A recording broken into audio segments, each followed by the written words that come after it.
Hey folks, and welcome back to another episode of your Brains Coach podcast. My name is Shurina. I'm your host, I'm your Brains Coach, and it is my job here to bring to you all the best, all the cutting edge, all the recent, most interesting and fascinating brain body tools so you could operate your brain more effectively, so you could make better decisions, get better at almost everything that you approach to doing, and then feel, look, and do your absolute best. Folks, it's all in our brain. Over the weekend, I was listening to a fascinating podcast with Brian Johnson. Who is he? He sold a software company, became really rich. I believe he's a billionaire. And then now he's dedicating his whole existence to figuring out how to help people live the longest. And he does all kinds of therapies, and you can Google him, Brian Johnson longevity, or even better, Brian Johnson blueprint. And his latest podcast, CEO or Diary of a CEO. And he talks in detail about how he thinks about things and why he chose to do so. But what was fascinating for me, and that I totally don't agree with, is that the fact that he believes that his brain actually doesn't make good decisions, that he has to work almost against his brain in order to live longer and to reach his goal of helping humanity to become immortal. And while he was talking, I thought to myself, well, if you think the brain is so incapable of making good decisions and it made you overeat and made you depressed and almost made you kill yourself with this depression, okay, there are negative consequences that can affect the brain and can make the brain come to not the best decisions, right? But they don't come from the brain. They come from the fact how we allowed our life to be organized, or what kind of a lifestyle we allowed to exist. But the brain also helped him, Brian Johnson, to come up with all these brilliant ideas. Brilliant, not brilliant, we'll see how the time shows where it's all gonna go. But the brain did all the work. The brain helped him to come up with all these ideas. The brain at the end made him make all these decisions, again, for better or for worse, we'll see.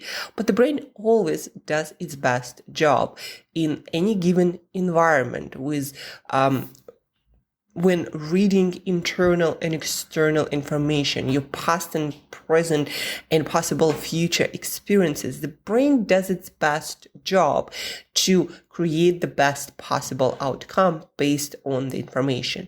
Now, this information not always accurate. Sometimes we, give wrong meaning to things in our life, or we tell the wrong kind of stories about people around us. The system is very biased. The world is complex. But I was just surprised how this, on one hand, seemingly brilliant guy thinks that his own brain is his almost enemy, but then he never makes the connection that what he does now, it's also a product of his brain. You can't really escape your head. All that to say, folks, science is getting better at understanding, at helping us understand how our brain works, and how by changing certain things we do, certain things in our environment, we can help our brain to do its best job.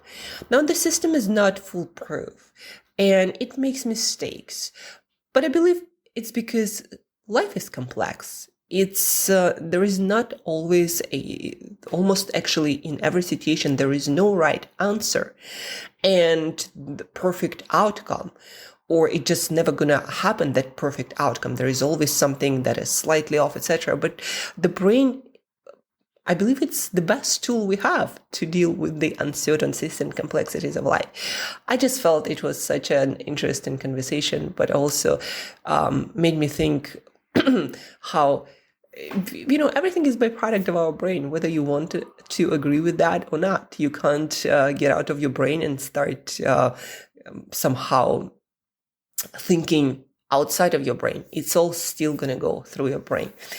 That's, again, just something that I thought about over the weekend. I'm like, yeah, that's very interesting, but you still, every single thought and every single decision comes from your brain. So you can't escape it, no matter how biased or how faulty you think the system is.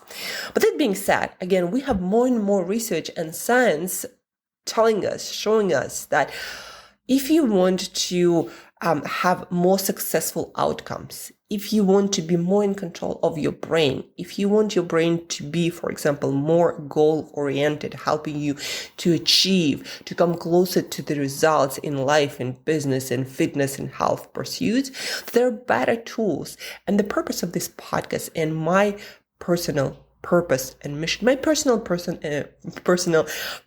and mission is to help more people unlock more of their potential. You know, some people say, I want to help people unlock their full potential. I don't know if we'll ever come to this state, but I want to help people who listen to my podcast, like you folks, people who I work with, people who listen to my talks and come to my workshops.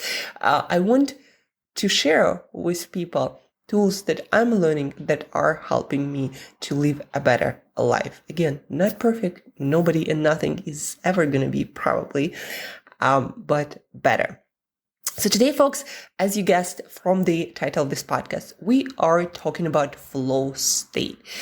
Some research by McKinsey that I'm actually still locating. So there is this guy, Steven Kotler. He is one of the top researchers of flow state in the world. And I actually studied in Flow Research Collective, one of the initiatives that he did with the co-founder of his. It's a sort of institute where they do the research, but they also teach people about the flow, how to get more flow in their life according to current research. And so Steven Kotler, in a couple of his articles, said that research done by McKinsey has shown that executives who work in flow state, they achieve up to 500% increase in their productivity. 5x, folks, not 1, not 2, not 3, not 4, 500%.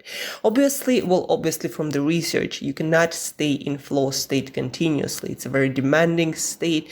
But what also science seems to be pointing to, people like Andrew Huberman share this information, we seem to have the ability of getting into flow for 90-minute cycles, and we have the ability to have 2 to 4 of those cycles, so about 6 hours with the best possible condition. Usually people would have 1-2 cycles when they're really focused and they're closer to that flow state. Now, flow state, it's a little bit elusive. You are not naturally in it, and for some people it's more of a struggle than something they experience daily. But in my work, clients who came specifically to me to improve their mental performance, to improve their productivity, I taught them what I learned from researchers like Steven Kotler, also Mihai Csikszentmihalyi, top researcher of flow, who came before Steven Kotler. So I learned from them everything that I could have learned, and I created a simplified system that I'm going to teach you right now that allowed my clients to get into flow state. And when I struggle with flow state myself and I need to get into this creative vibe, I need to get things done faster while working on presentations, on reports, on offers for companies, for future clients, I need to get into that flow state. I become kind of like a pilot who goes through the checklist to make takeoff successful. Did you know that pilots, the crew, goes through a specific checklist to make sure that everything works, everything goes according to the plan, so there is very little chance of any sort of catastrophic event. So the same for flow state. I have a checklist, and I go through the checklist, and when I notice that something is missing, I fix that, And then flow becomes almost inevitable. And I teach the same to my clients.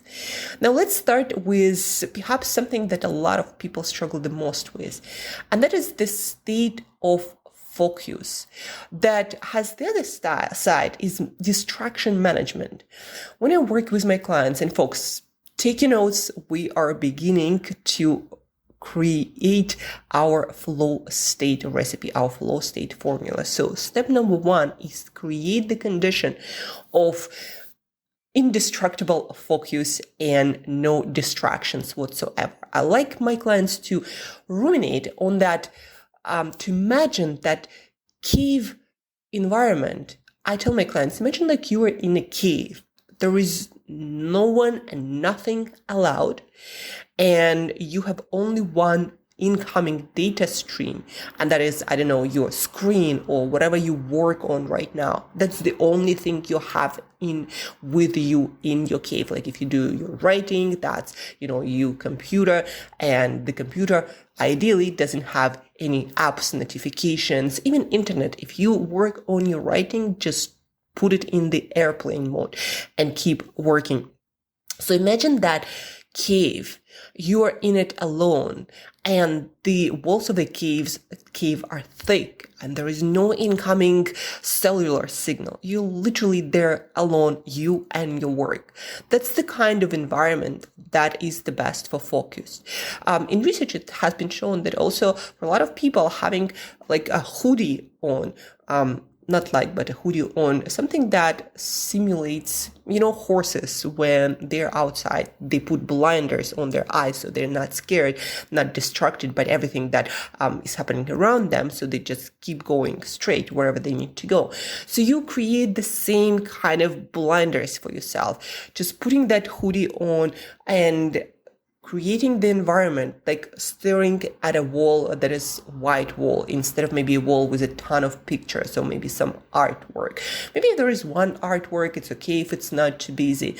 But being so precise about the incoming data streams, about possible distractions. When I was talking to my last client and I told him that when he works on something that he wants to be in a flow for, make sure that you face the most boring wall corner in your room. That white wall that has no pictures, no artworks. So your desk is pristine and clear, and your mind has literally like no triggers to think about anything else but your work. The cave. And my clients then start laughing. They like, I cannot think about this cave. Every time I want to go and start focusing or get into flow state, I remember you telling me about the cave, and I start thinking about, is my place is like a cave or not? And if it's not, I'm thinking, how can I make it more like a cave? So that is number 1 thing. But I guess even before that, not a lot of people understand at first how biology is important for focus and flow. And no wonder so many people struggle with focus and flow, because the biology is just not there. What do I mean by biology? I mean your physical body, like that machinery, your body, and your brain is also part of this body. They have to work at optimal capacity. And by that, we mean 8 hours of sleep before that flow state. If you get your 5 to 6 hours, it's going to be very hard for your brain to maintain that highly demanding state. Your focus is going to be all over the place. So many clients of mine told me, Angela, why is that when I don't have good enough sleep, it's so freaking hard for me to focus? And what can I say, folks? It's going to be hard for you to focus, because your brain chemistry, certain neurotransmitters that's supposed to be optimized, balanced in a certain way after a good night of sleep, that chemistry is just not going to be there. So focus and flow states for most of you are going to be very challenging, right? So biology comes first. And then biology, what also is it? It's also your blood sugar regulation. If you fast and it works for you, fast. If you have breakfast, but have something that allows you to maintain that steady blood sugar. Blood sugar fluctuations will kick you out of that focus, of that flow state. Your brain cannot stay focused when your blood sugar is all over the place. And most people, nutrition is all over the place. Also having good exercise practice that allows you to have good blood circulation towards your brain also is very important. So the bottom line, you have to be in a good state of health, and you also have to be in a good metabolic state when you approach focus and flow. That's why to a lot of my clients, I also say, well, if you're sure that fasting works for you, do that. But for a lot of folks, fasting is not ideal. And that hunger gonna be kicking you out of that flow state, because hunger, not enough nutrition, is a survival need. And when it's not satisfied, it's going to be hard for you to focus. Eat your protein, eat your long carbohydrates with fiber, remove all the sugars. Also, don't over caffeinate. You got to be aroused. You got to be alert. But if you're in a state of jitters because you had too much caffeine, that's also going to kick you out of focus and flow state. So that biology factor, it's huge. And very often, that's exactly why I start working down the list of check marks for biology. Did you have good sleep? Did you have breakfast? Did you how's your caffeine intake? Was it too much, not enough? Do you need, a little bit of help? Yeah, caffeine does make sense in some cases, but you got to be smart about how much you use it and when exactly and how it works for you. So biology comes first. Then we have the cave. Biology is kind of that prerequisite. When you start building a house, they first dig this hole to make the foundation. I am not a builder. I don't know exactly why they do it. But first, even before start building up, they do this work before starting the building up phase. So the same with a lot of things in our own body, in our biology.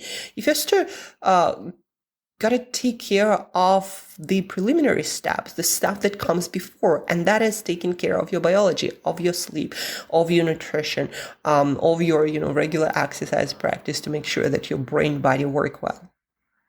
And then hydration, of course, even 2% dehydration will make your cognitive performance tank, and so focus and flow going to be so. I just sipped on my water. Cognitive performance is going to be compromised. Your athletic performance, hydration is crucial. And so many people also wake up and they don't start their day with water. Like in my family, since I was a kid, it's been such a part of our culture. You wake up, you drink water. And so many people don't do that. You've been 8 hours or whatever hours you slept for without water. You've been dehydrated. Your blood circulation didn't move to your brain. You need to start move things. And that's why a lot of people struggle with focus and a lot of things in the morning. You just don't start your day the way you're supposed to start it, with good night of sleep, with hydration, a little bit of movement to jumpstart things, and then you can work on flow state activities, etc. So biology comes first, then we get our cave mentality, remove all notifications, remove all the sources that can take you out of focus state. Every time something distracts you internally or externally, you're going to be kicked out of this flow state, and it's going to be very hard to get back to it, and you're basically never going to get to actually that deep state of flow where you can indeed work at 5x or 500% of more of your capacity. So distractions and focus, this is thing number one. Number three, that it's kind of probably you want to take care before even trying to get into flow state, is the clarity of end destination. That's what I like to call it. You can call it the clarity of goal, but you got to have clarity about what are you trying to achieve here. A lot of my clients would ask me, Angela, sometimes I'm just kind of stuck.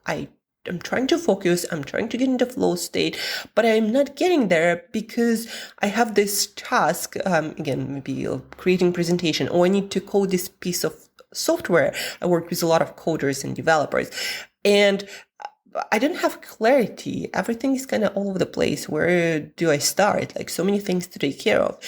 And the most actionable and effective piece of advice that I personally got from Navy SEALs, from neuroscientists who study athletes and high performance in business.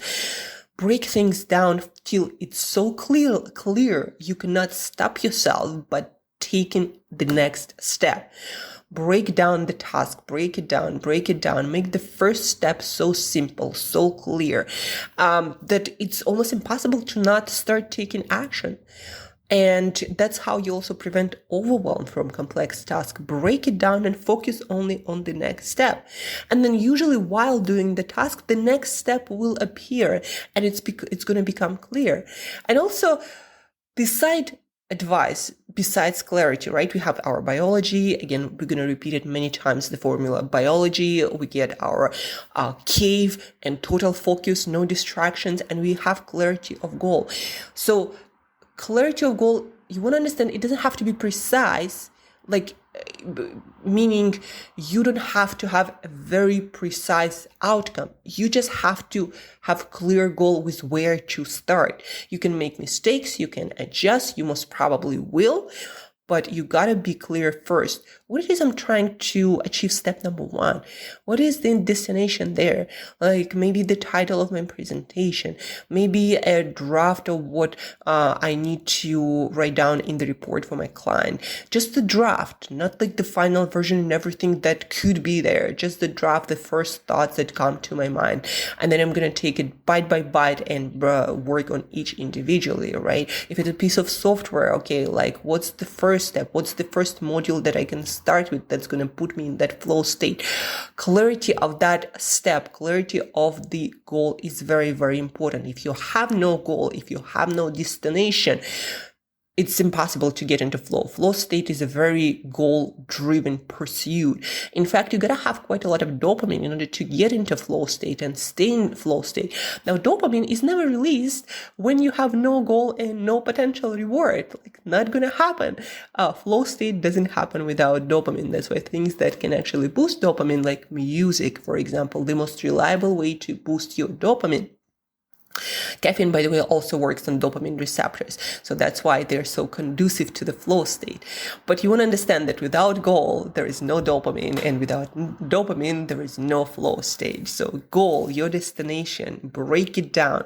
The most effective and the simplest advice that I've ever found about how do I get that clarity. We'll break it down, simplify it until action is inevitable.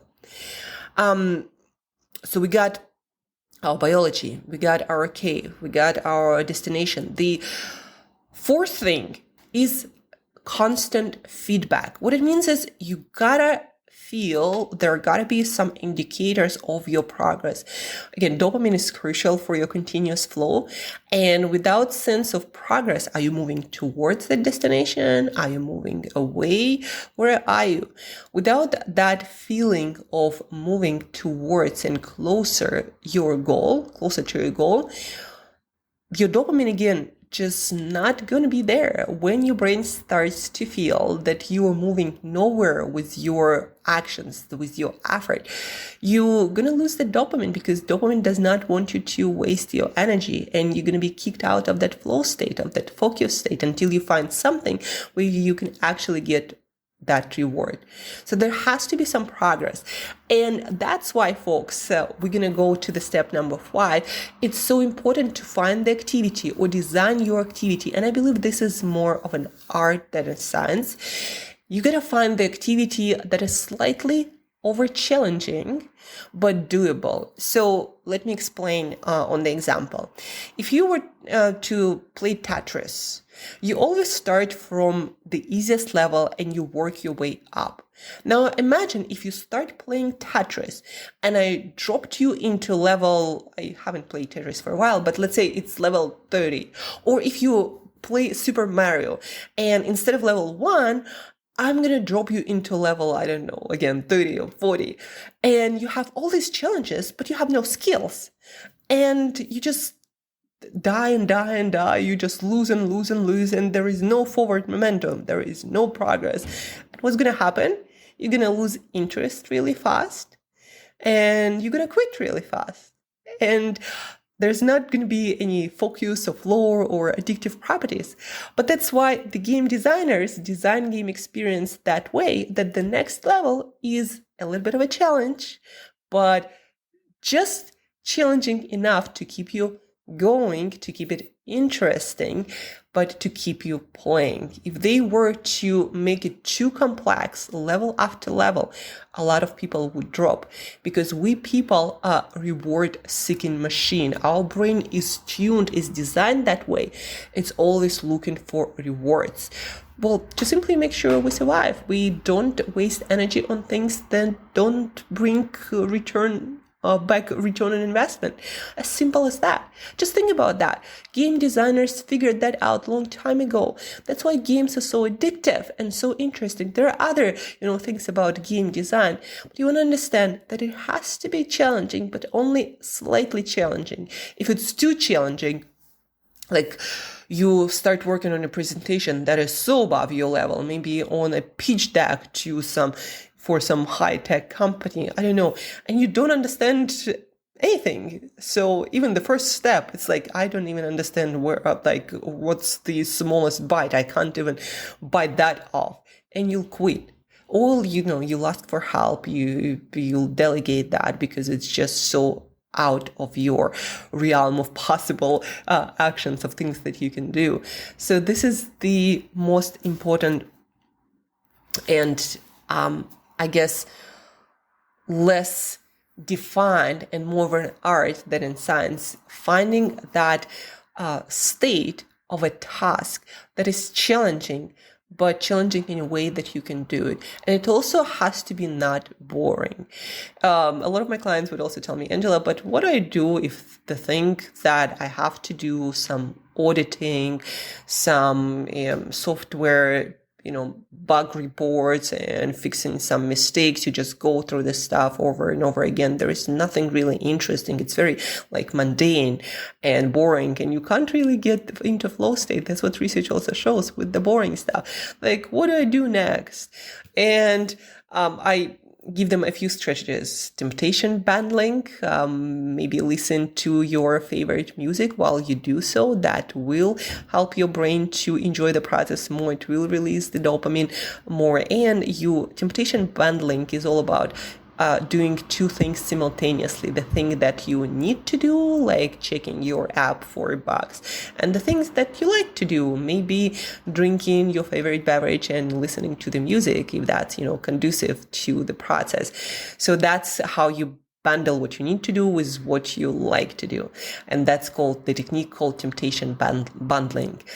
Another thing is introduce intermittent rewards. So you work on that mundane, boring task for, let's say, 20 minutes or 25 as Pomodoro technique. And then you do something that you love doing. Maybe you love playing some Tetris, or maybe you love watching certain videos or a certain series.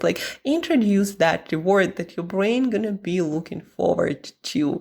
So again, the activity might not be as flowy, that boring activity, but it's going to be more fun. Your brain will release the dopamine and will await the reward. And perhaps even in the process itself, you might find way to track progress. Maybe there are units of the program that you can check. That's what I always recommend my developers to do. See how you can break down the process and start measuring progress. Okay, maybe again, you do a check mark, you put a check mark somewhere every time you reach a small milestone, and you do that often, and you kind of celebrate, oh, I did another piece of this boring stuff, right? And then you make yourself feel good and you introduce the reward, and you're gonna start imitating that flow state activity. But again, because the task in itself, and that is very important, the last piece of flow state formula, folks, because the boring task is not intrinsically motivating, it's not something you truly want to do, no matter how you look at it, it's not going to be ever perfect flow state activity. Perfect flow state activity is activity that is intrinsically motivating for you, something that you truly can say, I love it, or at least this is the challenge that I personally want to take on. I want to improve at this skill. If the task doesn't really improve any of your skills and you don't really love it anymore, you can make it more fun, but it's still not going to be that perfect flow state activity. That's why people who consistently, like the most consistent people with flow state, are people like professional athletes who truly love their work, or professional performers, or business people who truly love the game of business and they can't wait to go and solve the next problem and work on the next challenge. People who really love and motivated about this thing that they do, even if it's like very challenging, those are the people who get into flow state the fastest, because your brain just gets so focused, you have so much clarity, and you have such a great mix of challenge and fun ratio, and you get so much of dopamine because the activity itself is so rewarding, like internally for you, and you get this like internal rewards almost non-stop. That's why, when you start loving what you do, flow state becomes almost a natural state. But again, not in every activity, not on every job, or not doing any specific task you're gonna get to that space. But the closer you get, the easier the flow gonna get. But before you get into that, and maybe if for the work you do right now that might not be, the love of your life, not be the most passionate pursuit, if you want to get into flow state faster and easier and more consistently, and maybe it's not going to be the deepest flow, but it's still going to allow you to do things twice as fast, 3 times as fast. It's a huge time saver. Instead of working on the task for 6 hours, you just work on it for 3 hours. And instead of working maybe on it for 3 days, you're going to be done in 1 day or 1.5. It's a huge improvement. And then you can do whatever else you like that maybe will bring you more flow. So go through this checklist, just like a pilot goes through the checklist before starting the flight procedure.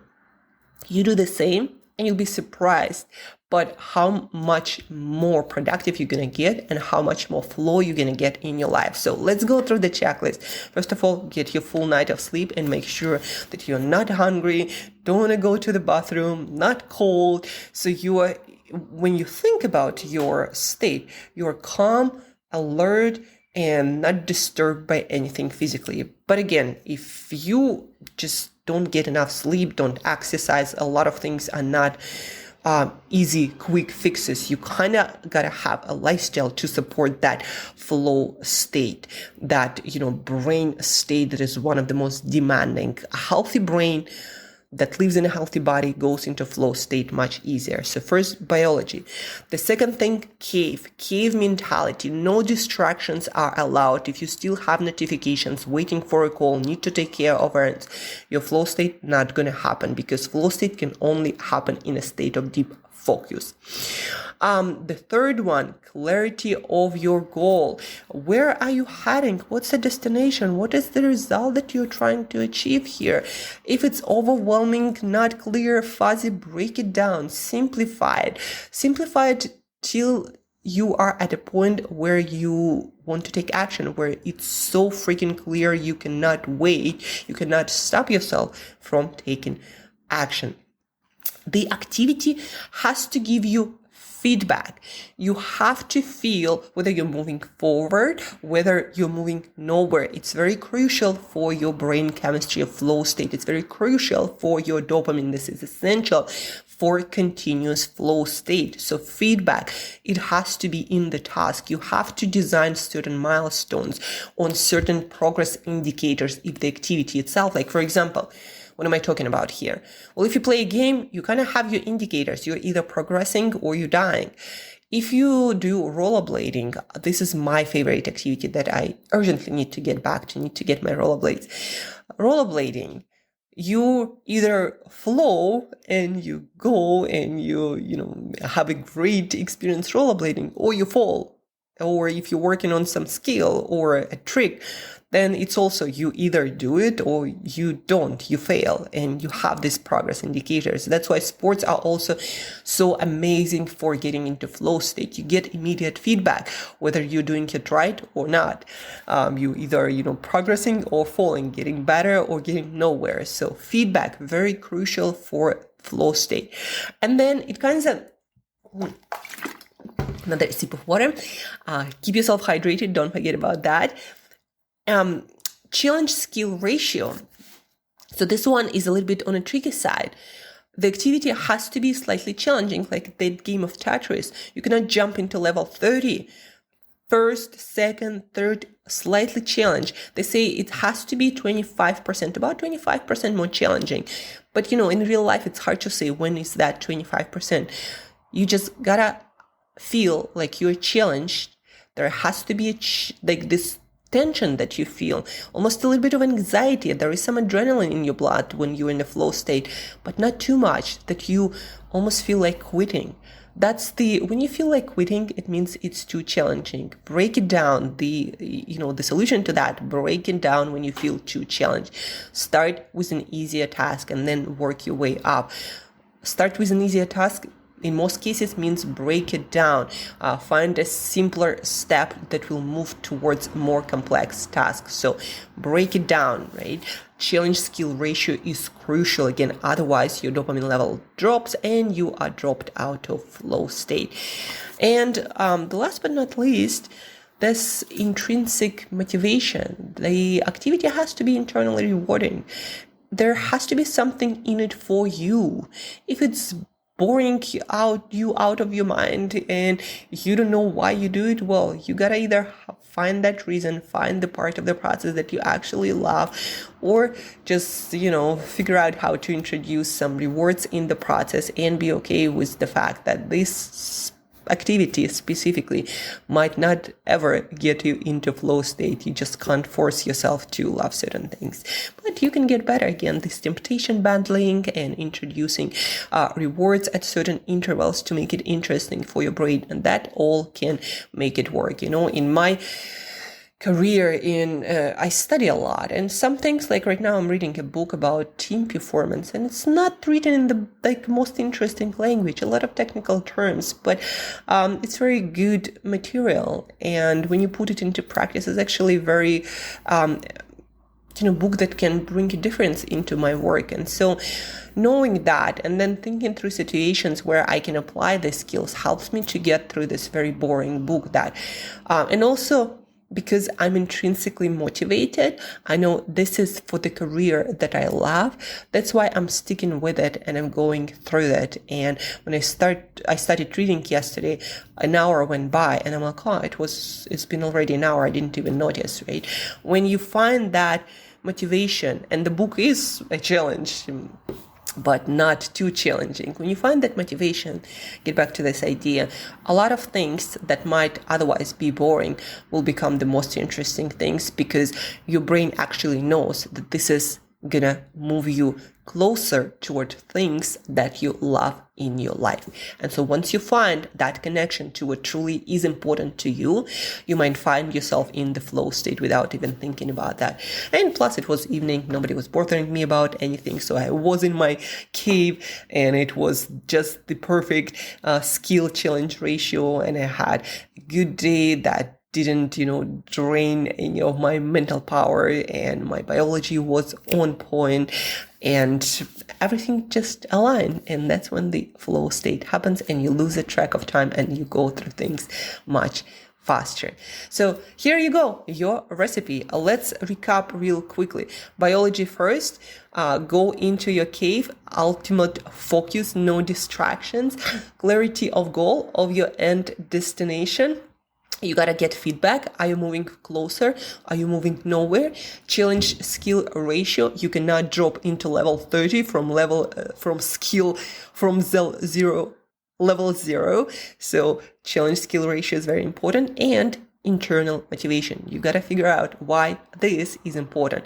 The reason why is important for your dopamine and your reward circuits that are crucial for flow states. Hope, folks, you found this very useful and now you understand better why sometimes it's easier for you to get into flow state, or maybe you haven't been able to get into flow state for like years. Now you understand why, and you, like that pilot, know what to fix in order to make your flow state flying smooth. If you have any questions, please do reach out, Angela@brainbreakthroughcoach.com. If you want to go through one of those sessions that I do for my clients that just come to me and say, Angela, I want to work in my focus and flow state. Can we do like a class, a session? And yes, we can. So reach out, Angela@brainbreakthroughcoach.com. I answer your specific question and will help you to fix your specific flow state or focus state problem. And it goes to your lifestyle and nutrition and stress management, and also organizing your environment and dealing with life and the design of the task there. These are like three pieces: your biology, your environment, and the design of the task itself. So reach out, Angela@brainbreakthroughcoach.com. Also, folks, this Thursday, 12 p.m. Eastern Time, 6 p.m. Berlin Time, 6 p.m. also in Cape Town, South Africa, we're gonna have an audio-only pajamas-friendly event dedicated to focus, how to focus better, faster, to execute faster, to not burn out, to not feel mentally and physically drained at the end of your day, and then you start having all these coping behaviors, from drinking to playing games to watching, scrolling TikTok videos, to never having time to exercise or energy. All of that has to do with your ability to focus properly, to get things done faster, and then you don't have that pressure, additional stress that you just not dealing with things in your life effectively. So the event is on Thursday, 12 p.m. Eastern, 9 a.m. Pacific, 6 p.m. Berlin time. Check it out. It's in the link. There is a link in the show notes, so check it out. It's on Thursday, in just a couple of days. Share it, come. It's audio only. Again, you can be driving, listening to it like a podcast. It's going to be a conversation. If you'd like, I'm going to invite you on the stage to ask your specific question. So a lot of fun. Check it out. And again, reach out if you want to go on your personal one-on-one focus flow state workshop. Reach out, Angela@brainbreakthroughcoach.com. And of course, folks, please do share this podcast if you learned something useful that you'd like to share with your friend, with your partner, with your parent, your mom, your dad, with your kid, helping them to learn. You know, if your kids learn this when they are at school, they're going to be like unstoppable. So share this podcast, screenshot it, tag me, write a review, give us 5 stars, whatever that is, if you found this useful and you love it and you'd like more people to listen to this kind of stuff, then please do share. Thank you, folks, for listening. Thank you for your attention.